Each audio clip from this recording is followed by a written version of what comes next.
నిన్నే ప్రార్థించడం మాకు నేర్పించండి, నిన్ను పూజించడం మాకు నేర్పించండి, నిన్ను ఆరాధించడం మాకు నేర్పించండి, నిన్ను గణపరచడం మాకు నేర్పించండి ప్రభువా.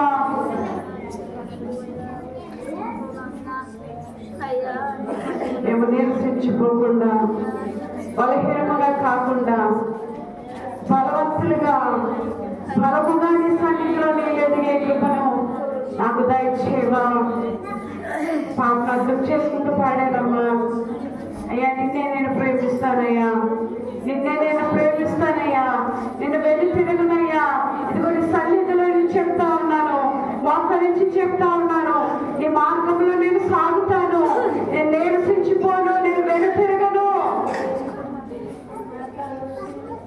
ఎంతమంది హృదయపూర్వకంగా ఈ మాట చెప్పడానికి ఇష్టపడుతున్నారు? ఎంతమంది హృదయపూర్వకంగా ఇలా చేయడానికి ఇష్టపడతా ఉన్నారు?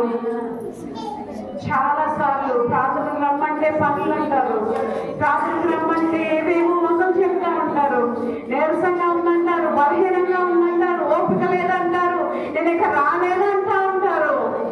అలాంటి వారు ఈ పాట ఎలా పాడారమ్మా? అలాంటి వారు ఎలా దేవుడి సన్నిధిలో పాట పాడగలుగుతా ఉన్నారు? దేవుడు చూడట్లేదనా? దేవుడి మనసుని ఎరగట్లేదనా? పెదవులతో పాడుతా ఉన్నారా? హృదయాంతరంగం నుంచి పాడలేకపోతా ఉన్నావా? హృదయాంతరంగంతో ఈ పాటలు పాడుతున్నప్పుడు అయ్యో నేను నిరసించిపోయాను, అయ్యో నేను ప్రేమించలేకపోయాను, అయ్యో నేను పూజించలేకపోయాను, నిన్ను వెనక్కి దోసేసానయ్యా, నేను వెంబడించలేకపోతున్నానయ్యా అని ఎవరికైనా అనిపించిందా? ఎలాంటి మనసులు కలిగే వారిగా ఉంటా ఉన్నాం? ఏదో పాడుతున్నాం కదా అని పాడేయటం కాదు, ఏదో రమ్మన్నారు కదా అని రావటం కాదు, మనం ఇదంతా చేసేది మనుషుల కోసము కాదు కదా. నూతన సంవత్సరంలోనైనా తీర్మానాన్ని తీసుకుంటావా? ఈ నూతన సంవత్సరంలోనైనా దేవా నిన్ను నేను ప్రేమిస్తానయ్యా, నేను వెంబడిస్తానయ్యా, నేను నిరసించుకోనయ్యా, నేను వెనక్కి తిరగనయ్యా చెప్పగలుగుతావా ఈ మాట? ఈ పనులంటే నేను పరిగెడతానయ్యా, నీ ప్రార్థన అంటే నేను పరిగెడతానయ్యా. సమయం అనకను, అసమయం అనకను, దేవుడు స్తుతించేవారుగా ఉండాలని వాక్యం చెప్తా ఉంది కదా. మీకు కుదిరిన సమయంలోనే ప్రార్థన పెడితే వస్తారు, కుదిరిన సమయంలోనే ఆరోగ్యం బాగుంటే వస్తారు, పనులేమి లేకపోతే వస్తారు, నాకు అన్ని బాగుంటేనే వస్తాను అని అనుకుంటే అది ఎలా భక్తి అవుతుంది? అది కాదు కదా భక్తి అంటే.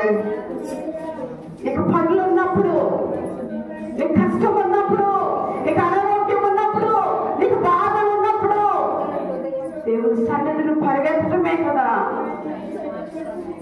ఎంతమంది ఉన్నారు అలాగా? ఒకసారి ప్రశ్న చేసుకుంటావా? ఆయన రక్కన సమయంలో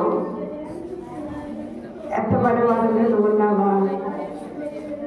ఒక్కసారి దేవా నూతన సంవత్సరంలోనైనా నా జీవితాన్ని మార్చుకుంటానయ్యా, నా బ్రతుకును మార్చుకుంటానయ్యా, నిన్నే నేను ప్రేమిస్తానయ్యా, నీ మార్గంలో నేను నడుస్తానయ్యా, నేను నిరసించిపోనయ్యా, నేను వెంబడిస్తానయ్యా. బలహీనంగా ఉందని, నాకు పనులు ఉన్నాయని, నా భర్త ఉన్నానని, నా బిడ్డలు ఉన్నారని ఏదేదో వస్తువులు పెట్టుకుని నీకు దూరం అయిపోయేదానిగా నేను ఉన్నానయ్యా. నన్ను క్షమిస్తావా? నన్ను క్షమించే అర్హత నాకుందా? క్షమించే అర్హత నాకుందా? క్షమించే యోగ్యత నాకుందా? ఒకసారి పరిశీలన చేసుకుంటావా? నువ్వు ఇంకా ఇలాంటి ప్రశ్నలు చేయకపోతే భ్రష్టత్వంలో నువ్వు మునిగిపోయావని అర్థం చేసుకో. దేవుడు వదిలిపెట్టేసేదని అర్థం చేసుకో. దేవుడు నీతో లేడని గ్రహింపును కలిగి ఉండు. నేనంతా బాగున్నానని అనుకోవద్దు దయచేసి. అంటే ప్రార్థనకు వస్తున్నాను కదా, ఇది ఒక్క ప్రార్థనకే రాలేదు కదా అని వంకలు పెట్టుకోవద్దు. అయ్యో ఈ ఒక్కదానికి నేను ఎందుకు మిస్ అయిపోయాను, నేను ఎందుకు అజ్ఞానంగా ఉన్నాను, ఎంత తేడా ఉందో కదా ఆలోచనలో. ఒక్కసారి అందరూ మోకాళ్ళని అందరము మోకాళ్ళ నొప్పులు ఉన్నవారు మాత్రమే నుంచుని ఉండండి. మోకాలు వేయగలిగిన వాళ్ళందరూ మోకాళ్ళు వేసి, దేవా నూతన సంవత్సరాలైనా నిన్నే ప్రేమించడం మాకు నేర్పించు, ఈ మార్గంలో నడవడం మాకు నేర్పించు. మేము నిరసించిపోమయ్యా, నీ సన్నిధికి పరిగెత్తడానికి నిరసించిపోము, నీ సన్నిధికి రావడానికి నిరసించిపోము, నిన్ను వెతకడానికి మేము వెనక్కి జారిపోమయ్యా, నేను వెంబడిస్తాను అని హృదయపూర్వకంగా మరొకసారి పాటలు పాడదాం. పదవులతో కాదమ్మా, దయచేసి పదవులతో కాదు, హృదయాంతరంగంతో యథార్థమైన హృదయంతో ఈసారి చెడుగా ఉంటానయ్యా అనే మనస్సుతో కలిసి పాడదాం. నిన్నే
రావాలంటే మాకు అన్ని మంచిగా ఉంటేనే వస్తాము, మాకు పనులేమి లేకపోతే వస్తాము, మాకు అనారోగ్యం లేకపోతే మేము వస్తాము.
ఇందులోనే కనబడంతలోనే మాయమైపోయేలా ఊపిరి కోసం ప్రాణం కోసము దేని వైపు మేము పరుగు పెడుతున్నామయ్యా, దేని వెంట పరిగెడతా ఉన్నాం, దేని వైపు చూస్తున్నాం, దేని వైపు నిరీక్షణ కలిగి ఉంటా ఉన్నాం అయ్యా. మనం క్షమించువా చెప్పగలుగుతున్నామమ్మా, హృదయపూర్వకంగా నోరు తెరిచి యేసయ్యా నన్ను క్షమించు అయ్యా, నన్ను క్షమించు. నా పనులంటూ, నా భర్త అంటూ, నా బిడ్డలంటూ, నాకు అనారోగ్యం అంటూ, ఫంక్షన్ అంటూ ఫలాలు ఫలించలేని దానిగా నేను ఉండిపోతున్నానయ్యా, నేను మిగిలిపోతున్నానయ్యా, నన్ను క్షమించు. అనేక సంవత్సరాల ఫలాలు ఫలించి నేను ఒక చెట్టును దేవుడు చూసి అంటా ఉన్నాడు, దీని దారికి పారవేయమని చెప్పినప్పుడు అయ్యా ఇంకొక సంవత్సరం చూద్దామా, ఇంకొక సంవత్సరం అవకాశాలు ఇద్దామా, దేవుడు కూడా ఇంకొక సంవత్సరం అవకాశం ఇస్తామన్నాడేమో. సరి చేసుకోగలుగుతావా, సరిదిద్దుకోగలుగుతావమ్మా. అయ్యా నిన్నే నేను ప్రేమిస్తానయ్యా, నిన్ను నేను పూజిస్తానయ్యా, నిన్ను నేను సేవిస్తానయ్యా, నిన్ను నేను ప్రార్థిస్తానయ్యా.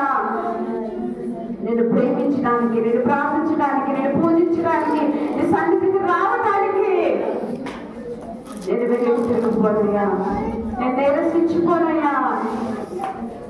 బలముగా నీలో ముందుకు సాగిపోయే కృపను మన దయచే ప్రభువా అని నోరు తెరిచి దేవుని సన్నిధిలో ప్రార్థన చేద్దాం. పరిశుద్ధ రాజ్యం కలిగి తండ్రి, జీవాధిపతి, సర్వాధికారి, సర్వోన్నతుని పాదాలకు వందనాలు అయ్యా. ఇదిగో ప్రభు సమయంలో ఇదిగో మోకాళ్ళతో తండ్రి కన్నీటితో నీ పాదాలు పట్టుకుంటున్నామయ్యా. అయితే మమ్మల్ని క్షమించండి, నేను అధికంగా ప్రేమించడం మాకు నేర్పించండి, నేను ఆరాధించడం మాకు నేర్పించండి అయ్యా.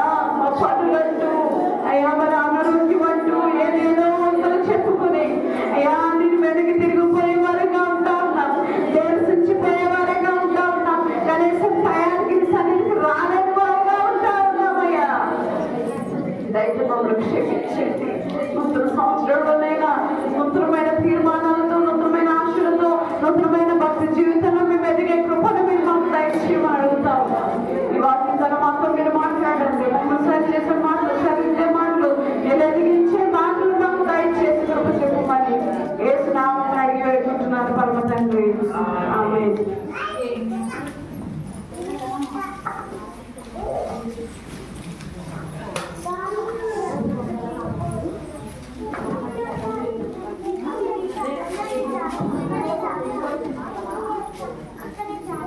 అమ్మా సరే కొడుతుంది. నిన్న 2 ప్రార్థనలు జరిగింది. ఒకటి ప్రసన్నాలయంలో ప్రార్థన జరిగింది, జోజీ ప్రసన్నాలయంలో సాయంకాలం 5 గంటలకి ప్రార్థన జరిగింది. ప్రసన్నాలయంలో సాయంకాలం 5 గంటల ప్రార్థనని ఎంతమంది తెలుసు? చేసి కొంచెం పైకి చూపించాను, బాగా పైకి. సాయంకాలం ప్రసన్నాలయంలో ప్రార్థనని ఎంతమంది తెలుసు? 1 2 3 4 5 6 7 8 9 10 11 12 13 14 మంది తెలిస్తే ఎంతమంది ప్రార్థన రావాలి? 14 తెలిసి చేయట్లేరు 14 మంది. ఎంతమంది అక్కడ ప్రార్థనలో కనబడాలి? చెప్పండి అమ్మా ఆన్సర్. ఎంతమంది కనబడాలి? 14 మంది రావాలి. కనీసం ఒక నలుగురు ఏమైనా పని ఆగిపోయినా కనీసం ఎంతమంది రావాలి? కనీసం 10 మంది అయినా రావాలి. అసలు ఒక్కరు కూడా ఆగిపోకూడదు, ఖచ్చితంగా రావాలి. ఎంతమంది వచ్చారు? కొంచెం చేతులు కొంచెం పైకెత్తండి. కనపడుతున్నాయి చేతులు? వెనకాల జోజో చేసేసింది, సోదం అంటే చేసింది. కూర్చున్న వాళ్ళిద్దరు, కింద కూర్చున్న వాళ్ళు పెద్దలిద్దరు తన అవ్వదు, శ్రావ్య అవ్వదు. కృష్ణరావుడు వచ్చాడు. ఇది ఎంతవరకు కరెక్ట్ అవుతుందమ్మా చెప్పండి, చెప్పండి ఎంతవరకు ఇది ఎంతవరకు కరెక్ట్? ఈ మధ్యన మన సంఘ కొన్ని మాటలు రాత్రి చెప్పారు, అన్ని కొన్ని విషయాలు అన్ని ఏం చెప్తున్నారంటే కొంతమంది